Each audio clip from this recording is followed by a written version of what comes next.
दोस्तों, जिस पृथ्वी पर हम रह रहे हैं यह ब्रह्मांड का बहुत ही छोटा भाग है और हम जिस सूर्य को देखते हैं जिसके चारों ओर हमारे पृथ्वी के बराबर कई गोले घूमते हैं और यह सूर्य भी ब्रह्मांड का बहुत ही छोटा भाग है। लेकिन क्या आपने कभी सोचा है कि इस विशाल ब्रह्मांड की उत्पत्ति कैसे हुई? वैसे तो ब्रह्मांड की उत्पत्ति के बारे में कई बातें प्रचलित हैं, जिनमें कुछ धार्मिक बातें हैं और कुछ वैज्ञानिक। लेकिन साइंस ब्रह्मांड के बारे में क्या कहता है? वैसे तो ब्रह्मांड की उत्पत्ति के बारे में साइंस ने भी कई थ्योरी दी हैं, जिनमें सबसे प्रचलित और सर्वमान्य थ्योरी है वो है बिग बैंग। तो आइए जानते हैं बिग बैंग थ्योरी को विस्तार से। बिग बैंग थ्योरी जो कि जॉन लेमेंटर के द्वारा दी गई थी, ये थ्योरी अल्बर्ट आइंस्टाइन की थ्योरी ऑफ रिलेटिविटी पर आधारित थी। बिग बैंग थ्योरी के अनुसार लगभग 13.7 अरब वर्ष पहले ब्रह्मांड सिमटा हुआ था। बिग बैंग थ्योरी जो कि दो मुख्य धारणाओं पर आधारित था, पहला भौतिक नियम और दूसरा ब्रह्मांडीय सिद्धांत। ब्रह्मांडीय सिद्धांत के अनुसार ब्रह्मांड सजातीय और आइसोट्रोपिक है।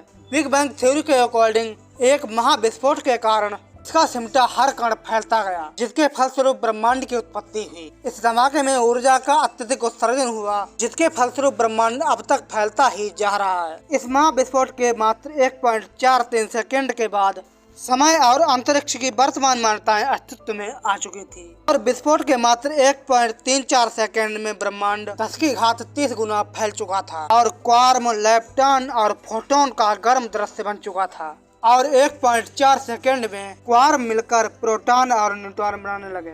पहले से ब्रह्मांड गर्म था, लेकिन अब ब्रह्मांड कुछ ठंडा हो गया है। हाइड्रोजन और हीलियम आदि के अस्तित्व का आरंभ होने लगा था। ब्रह्मांड संबंधी सिद्धांत कहता है बड़े पैमाने पर ब्रह्मांड सजातीय और समदैशिक है और स्थान की परवाह किए बिना सभी दिशाओं में एक समान दिखाई देता है। अगर हम ब्रह्मांड को बांटे तो दो भागों में बांट सकते हैं, दृश्य ब्रह्मांड और अदृश्य ब्रह्मांड। कल्पना की जाती है कि हमारे ब्रह्मांड में ऐसे कई ग्रह हो सकते हैं जिन पर जीवन संभव है और वह जीव हमसे तेज भी हो सकते हैं और हमसे मंद भी। ब्रह्मांड में कहीं तो बहुत सारा प्रकाश है और कहीं बिल्कुल अंधकारमय। अगर हम संक्षेप में कहें तो वर्तमान की समझ को देखते हुए ब्रह्मांड के भविष्य के बारे में वैज्ञानिक निष्कर्ष के बल परिमित अवधि के लिए ही संभव है। इसलिए वर्तमान में ब्रह्मांड की उत्पत्ति की समझ केवल अनुपात के अधीन हो सकती है।